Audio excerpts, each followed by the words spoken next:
जो हमेशा प्रभु शरण में और सत्संग में रहता है वो कभी मौत से डरता नहीं।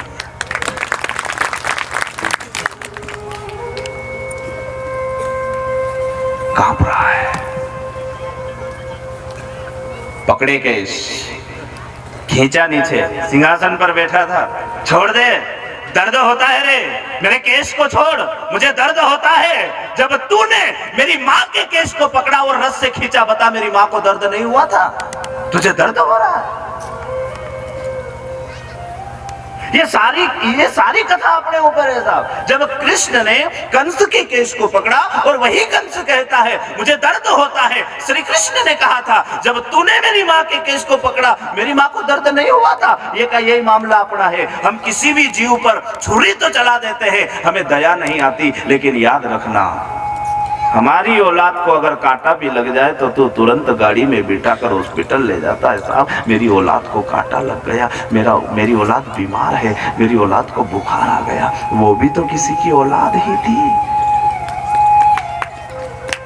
दया धर्म का मूल है।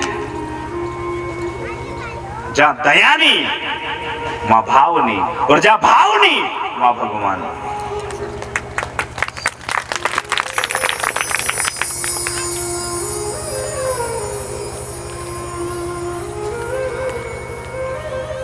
दादू साहब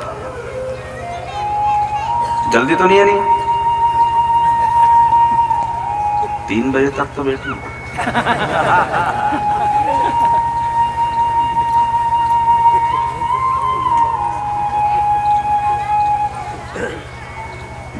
बड़ी चाह से बुलाया मैंने बिलखेड़ा, क्योंकि पूरा गांव राजपूत, और अभी હું नहीं बोलूँगा, ईद बोले। मारो विषय अलग है, यो विषय अलग है।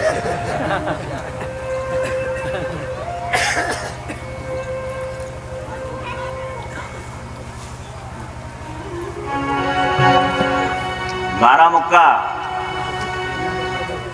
कंस का उद्धार हुआ। उग्रसेन जी को कारागृह से मुक्त किया, देवकी वसुदेव को कारागृह से मुक्त किया। उग्रसेन जी को जैसे ही कारागृह से मुक्त किया, उग्रसेन जी ने कहा कि मथुरा का राज्य आप संभालो, बताया जाए। मना कर दिया श्री कृष्ण ने, मुझे मथुरा के राज्य से कोई मतलब नहीं। आप एक काम करो, मथुरा का राज्य उग्रसेन जी महाराज को सौंपा। देवकी और वसुदेव को प्रणाम किया, विश्वकर्मा जी को आदेश दिया आप द्वारिका का निर्माण करो, मैं द्वारिका में रहूंगा।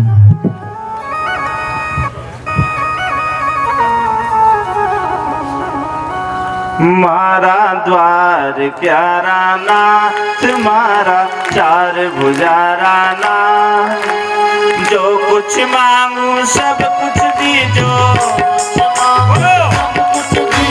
जो कुछ मांगू सब कुछ दीजो,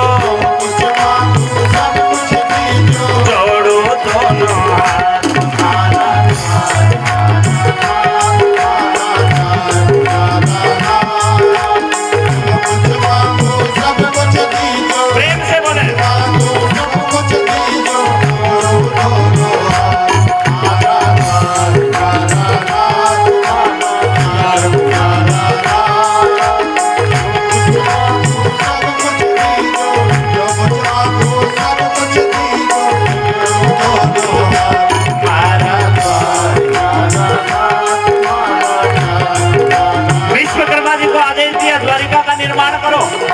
विश्वकर्मा जी द्वारिका का निर्माण करते हैं।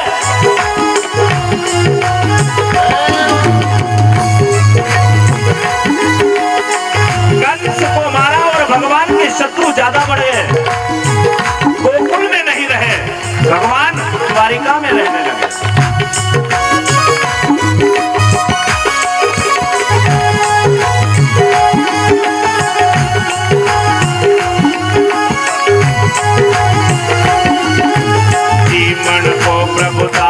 रोटी तुलसी दीजो साथ, मन को प्रभु दाल रोटी, बोलिए तुलसी दीजो साथ, मन को प्रभु दाल रोटी तुलसी दीजो साथ।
मालिक अगर दमदार हो तो याद रखना वो ड्राइवर भी नहीं डरे है।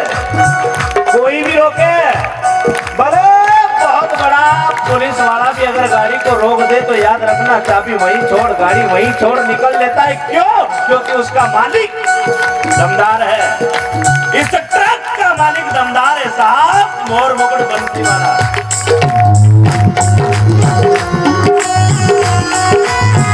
कष्ट आने लगे, दुख आने लगे, चिंता मत करना।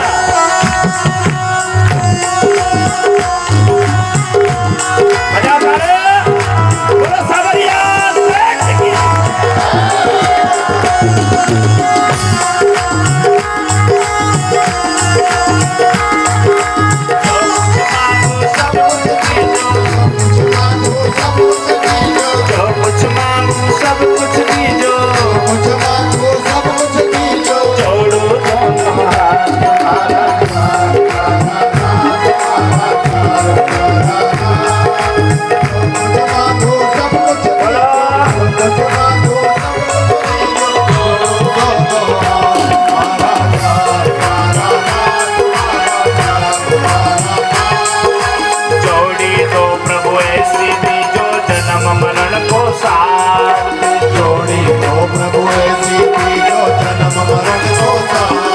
पत्नी उससे नहीं कहते जो पति के दुख में भाग जाए।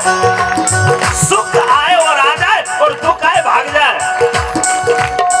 दो हंसों का जोड़ा है साहब, पवित्रता के साथ, अग्नि के साथ फेरे लिए हैं तुमने। जहां पर धर्म का काम हो पत्नी को साथ ले लिया करो। जोड़ी तो प्रभु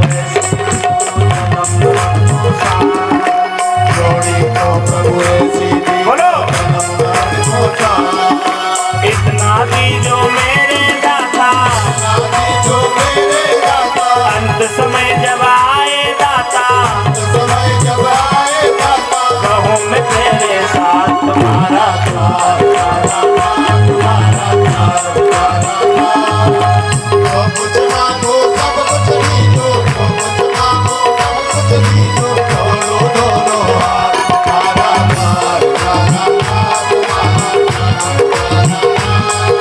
कोशिश करना अपनी औलाद को अगर शिक्षा दे तो ऐसी दे साहब।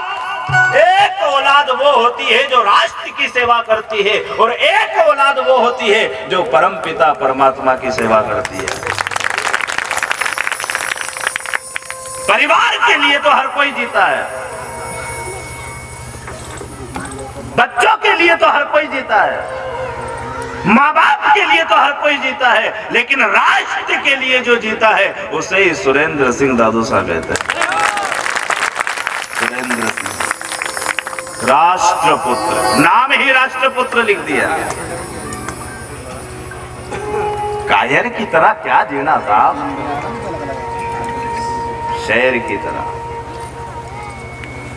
और जब जब अधर्म होता है, जब जब गो ब्राह्मणों पर, गरीब पर अत्याचार होता है, ऐसी कोई शतरानी है साहब जो शेर को जन्म दे देती है। निकल पड़ते हैं देश की सेवा, राष्ट्र की सेवा। एक वो माँ होती है जब घर से निकलता है बेटा, जो जवान है, जो मिलिट्री में, जो देश की रक्षा, जो सीमा पर खड़ा है, उस माँ का कलेजा देखो साहब।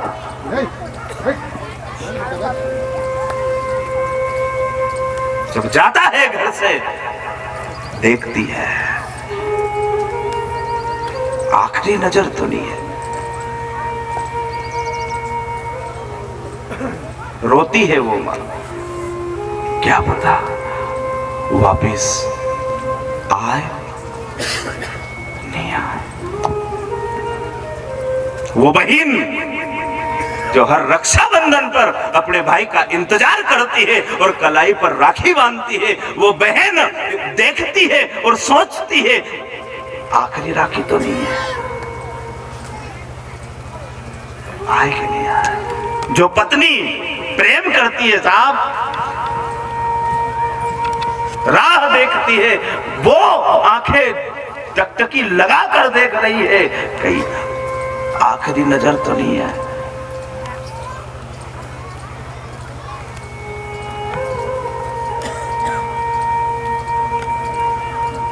भगवान की भक्ति से भी बड़ी राष्ट्र भक्ति है,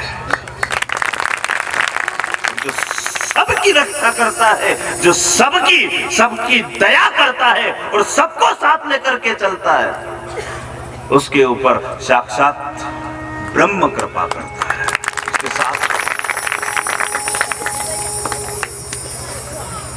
हम परिवार की रक्षा नहीं कर सकते साहब, ऐसे भक्षक हो गए, जहां देखा वहां कुछ न कुछ गलत कर दिया। भगत सिंह आजाद के चरित्र को आप उतारो, नी थी सगी बहन, मुंह बोली बहन थी, पर जंजीरों से जकड़ा भगत सिंह आजाद। आइए राखी लेके, फांसी लग जाएगी, आखिरी राखी तो बांध दूं। रो रही वो बहन, जा राखी बांधी। कोई भाई अपनी बहन को मिठाई खिलाता है, कोई भाई अपनी बहन के थाली में पैसा रखता है, साड़ी उड़ाता है, लेकिन भगत सिंह आजाद ने देखो साहब, फटे कुर्ते में से एक जहर की पुड़ी निकाली और रख दी और कहा, तेरी इस साड़ी पर अगर आंच आ जाए, तेरे इस तन पर, इस देह पर अगर कोई आंच आ जाए, तो बहन अगर तू सुन ले कि भगत सिंह आजाद को फांसी लग चुकी है, अब ये नहीं बचा, ए बहन ये जहर की पूड़ी खा लेना ताकि कोई परिंदा तेरे ऊपर पर ना डाले। और अगर तू सुन ले कि तेरा भगत अभी जिंदा है, तो इस जहर की पूड़ी को फेंक देना। अगर कोई परिंदा तेरे ऊपर पर भी डालेगा, तो ये भगत सिंह आजाद उसे जिंदा चट्टान में उतार देगा।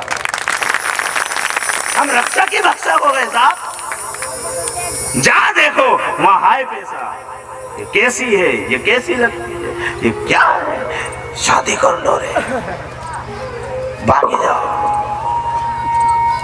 कुतरा कुतरी की अपनी जिंदगी में कोई भरत नहीं है।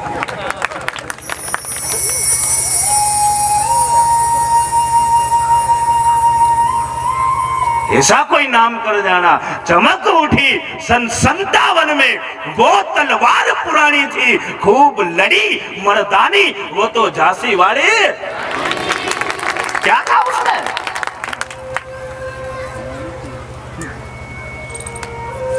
बोलो, चौका पे रोटी बनी थी ना, म्याल पे मीन की बेटी, तो मीन चौको छोड़ दे, क्या हो यार?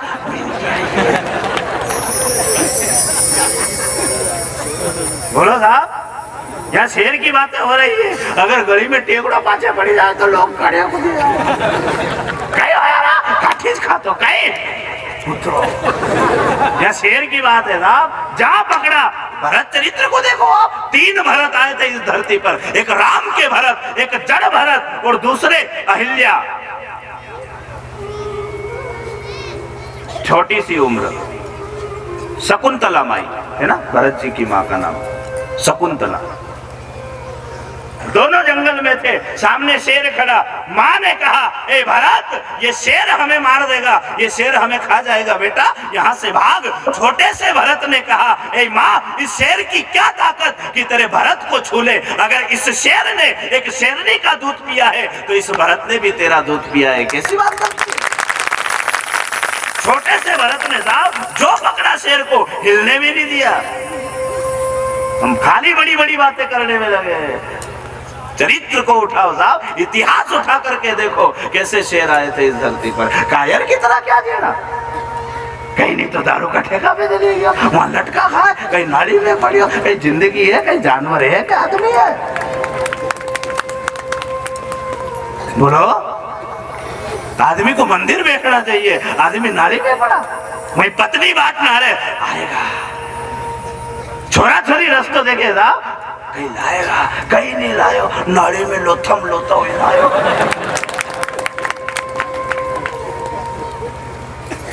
बोलो, शेर की जिंदगी है या कुतरा की? कहाँ जाए कुतरो, ज्यादा गर्मी हो जाते, बोलो डाबरा में जा।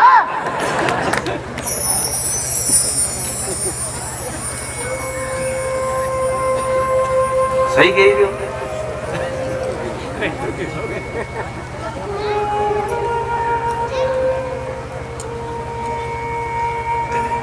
ऐसी करनी करो साहब कि ईश्वर बड़ाई कर दे। तुझे नर्तन पाकर के बड़ा अच्छा काम किया।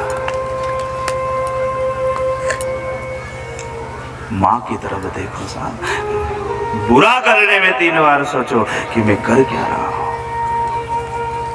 सोचो, तुझे कोई नहीं रोकेगा, वो पिता नहीं कह सकता क्योंकि तू अब बड़ा हो गया है।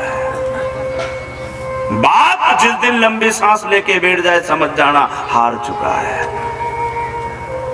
नहीं बोले देखेगा पर कह नहीं सके, क्यों?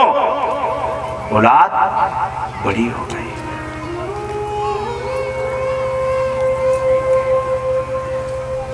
कोई भक्ति मिले साहब, मैं यही निवेदन करता हूँ। द्वारिकाधीश से यही प्रार्थना करना, तू तेरी शरण से कभी दूर मत करना, और दुष्ट संग नहीं देत विधाता। ऐसे लोगों के पास भी मत जाने देना जिससे के पास बैठने से मति और बुद्धि दोनों खराब हो जाए। कालयवन मुचकुंद की कथा आपको यही शिक्षा दे रही है कि श्री कृष्ण और कालयवन में युद्ध हुआ। श्री कृष्ण आगे और कालयवन पीछे। तो कृष्ण कहां गए? जहां पर मुचकुंद तपस्या कर रहे थे, प्रवक्षण पर्वत की गुफा। भगवान ने अपना बागा पीतांबर मुचकुंद को ओढ़ाया और दीवार की आड़ में खड़े हो गए। कालयवन आया, ठोकर मारी, आंखें खुली और कालयवन जल करके भस्म हो गया। मुचकुंद ने जब आंखें खोली, अब जब कालयवन भस्म हुआ और आंखें नजर पड़ी, भगवान द्वारिकाधीश सामने खड़ा है। मुचकुंद खड़े हुए प्रणाम किया, प्रभु इस जन्म में मैं आपकी सेवा नहीं कर सका। भगवान ने कहा कोई बात नहीं मुचकुंद, आप अगले जन्म में मेरी सेवा करो, ब्राह्मण कुल में जन्म लो और नरसिंह मेहता के रूप में प्रकट हो। यही मुचकुंद नरसिंह मेहता बना। और मैं आपसे यही निवेदन करता हूं कि ऐसी कोई भक्ति हो जाए बस कि जिससे हमारा नाम अमर हो जाए।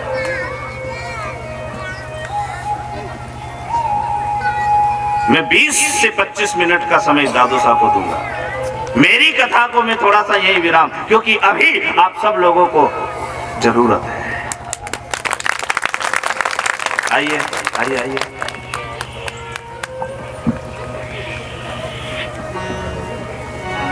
मेरा तारे हरि से जोड़े कि ऐसा कोई संत मिले।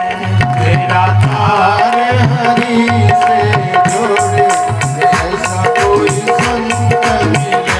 मेरा तारे हरि से जोड़े कि ऐसा कोई संत मिले।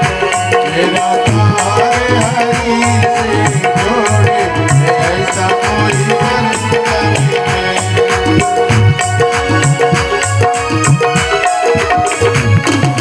ऐसा कोई संत मिले, ऐसा कोई संत मिले। मेरा तारे हरि से जोड़े ऐसा कोई संत मिले। जोड़े ऐसा कोई संत मिले।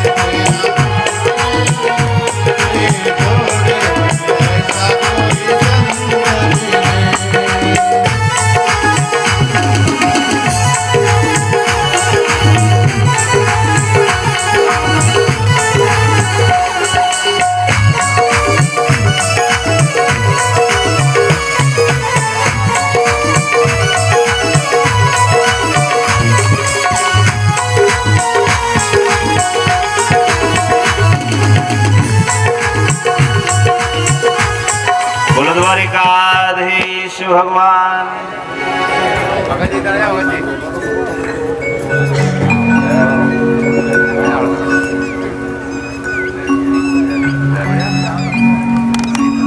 सर्वप्रथम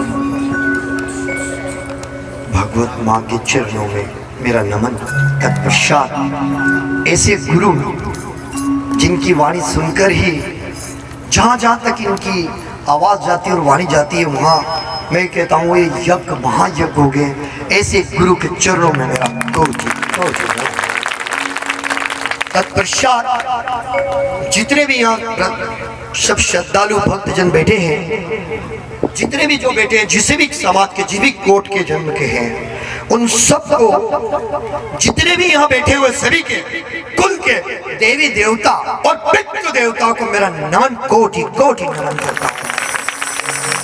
तत्पश्चात वीरों की भांति जो आपका साथ देते हैं और मां पद्मा जैसी सहरूपी मेरी क्षत्राणी और सभी समाज की इन माता बहनों का लल्ला, आपका लाल आपको प्रणाम करता है। माता बहनों आपको प्रणाम करता है, दंडवती प्रणाम करता है। आपको मैं दंडवती प्रणाम करता हूँ कि आपने यहाँ पर मुझे, मेरा सौभाग्य है कि मैं आज आपका दर्शन कर रहा हूँ। छोटी छोटी प्यारी प्यारी नन्ही सी, ओह माय गॉड, बहुत प्यारी प्यारी कन्याओं को रियली हृदय से बहुत बहुत प्यार और स्नेह मेरा हमेशा आपके ऊपर बना रहेगा। साथ में मेरे वीर क्रांतिकारी जितने भी छोटे नन्हे प्यारे मेरे हम उम्र के और छोटे हैं, इन वीर सिपाहियों को भी मेरे हृदय से आपको दिल से नमन, आपको नमन करता हूँ। तत्पश्चात मैं कौन हूँ? मैं छोटा सा व्यक्ति आपके बीच में हूँ। मेरा परिचय, मेरी इतनी हैसियत नहीं है कि मैं आप जैसी क्षत्राणी, आप जैसी पद्मावती माताएं और आप जैसे बुजुर्ग और आप जैसे भाइयों और ऐसी प्यारी प्यारी कन्याएं और प्यारे प्यारे मेरे भाई और जहाँ गुरु द्रोणाचार्य जैसे गुरु के बीच में मेरा इंट्रोडक्शन तुच्छ नागरिक का क्या दूं, लेकिन फिर भी मैं बताना चाहता हूँ कि मैं पैदाशी इसी क्षेत्र का हूँ। मुझे गर्व है कि मैं मालवा का पैदा हुआ हूँ, नलखड़ा क्षेत्र से हूँ, लेकिन आज मेरा रहवासी इंदौर में हूँ।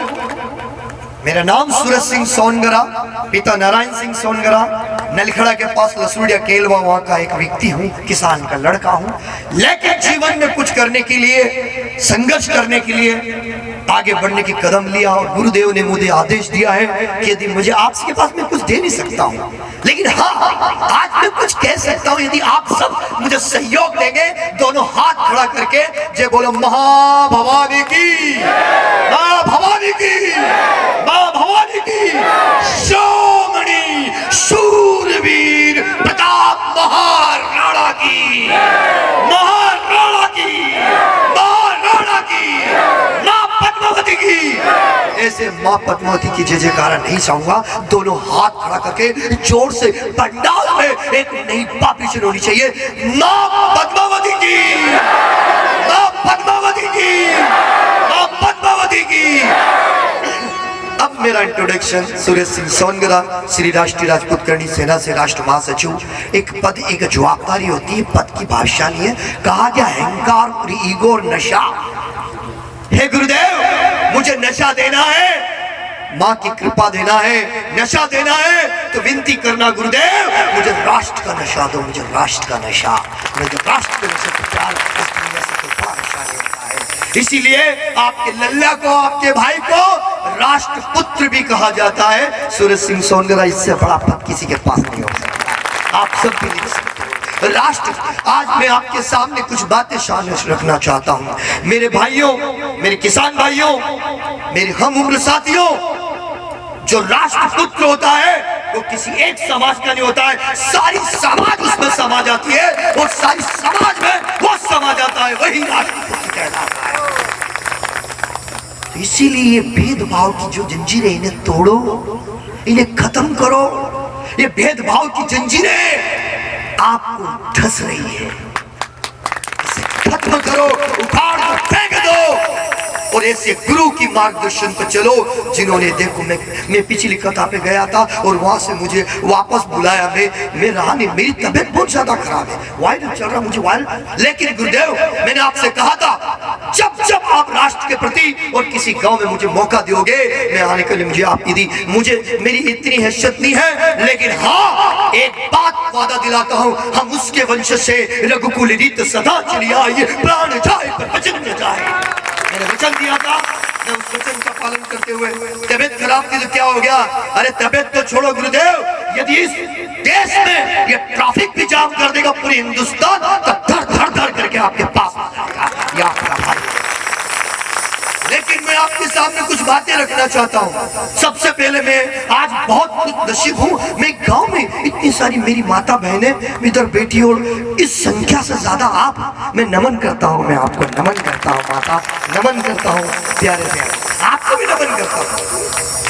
आप आपको भी करता हूँ, लेकिन ये हमें सोच और विचार की बात है। सही कहा गुरुदेव ने, हम तवा पीने के लिए इतनी दूर चले जाएंगे लेकिन कथा सुनने के लिए नहीं। ये गलत है साहब, गलत है। मैं किसी को ये नहीं कह रहा हूँ कि तू ये छोड़ दे, मैं नहीं कह सकता हूँ गुरुदेव, क्योंकि मैं किसी के बीच किसी की भावनाओं को ठेस नहीं पहुंचाता हूँ। उसकी भावना यदि उसके पीने में है तो पी, भले मैं नहीं करता हूँ, लेकिन उससे ज्यादा ऐसी कथाओं का आनंद ले, उस नशा तो उतर जाएगा। ये नशा कभी जीवन में नहीं, नशा करो ऐसा जो गुरुदेव ने बताया।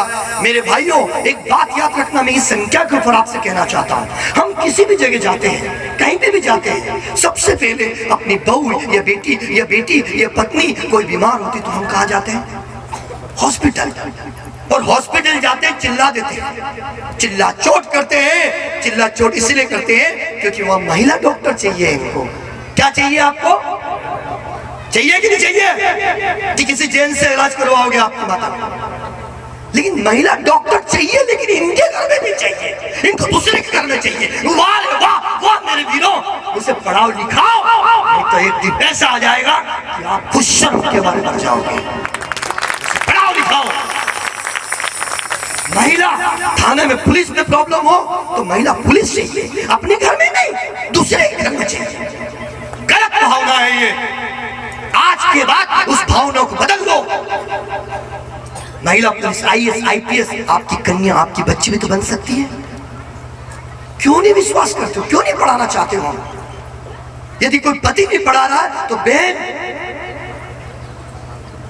तू मेहनत करती है, तू सिलाई कर, सब कुछ कर, स्वाभिमान मत बेच, और उस बच्चे को पालन पोषण करके उस बच्चे को IAS, IPS बना। मैं कहता हूं इस देश का सबसे बड़ा गौरव ये बच्चियां हैं, ये बच्चियां हैं। आप भी हो सकते हो, आपको थोड़ी मना किया मेरी कीमत को, लेकिन मैंने कहा एक बात बड़ा प्यार से देख रहा, बहुत शैतान है, मैंने थोड़ी कहा वो भी बनेंगे, तू भी बन। IAS, IPS दूसरे घर में कहते हैं, अरे हमारे वीर क्रांतिकारी कह गए और कहते हैं जब जब राष्ट्र खतरा में था तब तब सबने तलवारें उठाई है। उठा के देखो शास्त्र, झांसी की रानी ने अपनी आन बान शान बचाने के लिए तलवार उठाई, तो ये भी उठा सकती है। एक चुपचाप बेटी तो तेरे को उठा देगी। इन्हें कमजोर मत बनाओ, इन्हें पढ़ाओ लिखाओ मेरे भाइयों, पढ़ाओ लिखाओ यार। मैं एक चीज कहना चाहता हूँ मेरी बहनों, मेरी माताओं बहनों और छोटी छोटी बच्चों, चिंता मत करना, अब आपका भाई आ चुका है, आप क्षेत्र में भी आ चुका है। मैं आपको विश्वास दिलाता हूँ, जो बच्ची पढ़ना चाहती है और उसके माँ बाप की आर्थिक